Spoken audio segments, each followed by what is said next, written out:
சுவாமி விவேகானந்தர் சொற்பொழிவாற்ற America சென்றிருந்தார். ஒரு நாள் நீரோடை கரையில் நடந்து சென்று கொண்டிருந்தார். அங்கு இளைஞர்கள் சிலர் முட்டையோடுகளை துப்பாக்கியால் குறிவைத்து சுடுவதற்கு பயிற்சி செய்து கொண்டிருந்தார்கள்.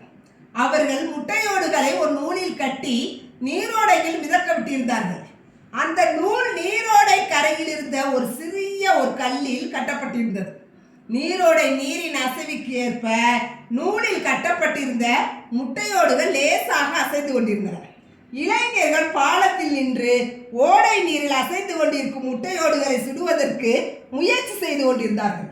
அவர்கள் துப்பாக்கியால் முட்டையோடுகளை சுட்டார்கள். ஆனால் அவர்கள் வைத்த குறி தவறி போயிற்று. ஒரு முட்டையோட்டை கூட அவர்களால் சுட முடியவில்லை. இளைஞர்களின் இந்த செயலை விவேகானந்தர் பார்த்தார். இவர்களால் இந்த முட்டையோடுகளை சுட முடியவில்லையே என்று நினைத்தபடியே புன்னகைத்தார். இதை அங்கிருந்த இளைஞன் ஒருவன் கவனித்துக் கொண்டே இருந்தான். அவன் விவேகானந்தரிடம், பார்ப்பதற்கு இந்த முட்டையோடுகளை சுடுவது சுலபமான செயல் போன்று தெரியும். ஆனால் நீங்கள் நினைப்பது போல் இந்த முட்டையோடுகளை சுடுவது அவ்வளவு சுலபமான செயல் அல்ல. நீங்களே முயற்சி செய்து பாருங்கள், அப்போது உங்களுக்கே தெரியும் என்று கூறினான். சுவாமி விவேகானந்தர் துப்பாக்கியை கையில் எடுத்தார். அங்கிருந்த முட்டையோடுகளை குறிவைத்து சுட ஆரம்பித்தார். அப்போது அங்கு சுமார் 12 முட்டையோடுகள் நீரோடையில் மிதந்து கொண்டிருந்தன. விவேகானந்தர் வைத்த குறி ஒன்று கூட தப்பவில்லை. வரிசையாக அவர் ஒவ்வொரு முட்டையோடாக சுட்டார். அங்கிருந்து வெடித்து சிதறின அனைத்து முட்டையோடுகளும்.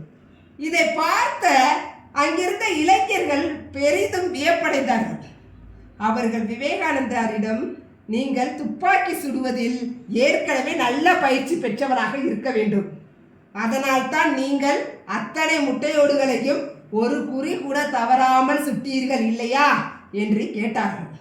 அதற்கு விவேகானந்தர், என் வாழ்நாளில் இன்றுதான் நான் முதன்முறையாக துப்பாக்கியை தொடுகிறேன் என்றார். அவர் கூறியது இளைஞர்களால் நம்ப முடியவில்லை. அவர்கள், அப்படியானால் ஒரு குறி கூட தவறாமல் உங்களால் எப்படி முட்டையோடுகளை சுட முடிந்தது என்று கேட்டார்கள். அதற்கு விவேகானந்தர், எல்லாம் மனதை ஒருமுகப்படுத்துவதில் தான் இருக்கிறது. மனதை ஒருமுகப்படுத்தி செய்யும் எந்த செயலும் வெற்றியை தரும் என்று பதிலளித்தார்.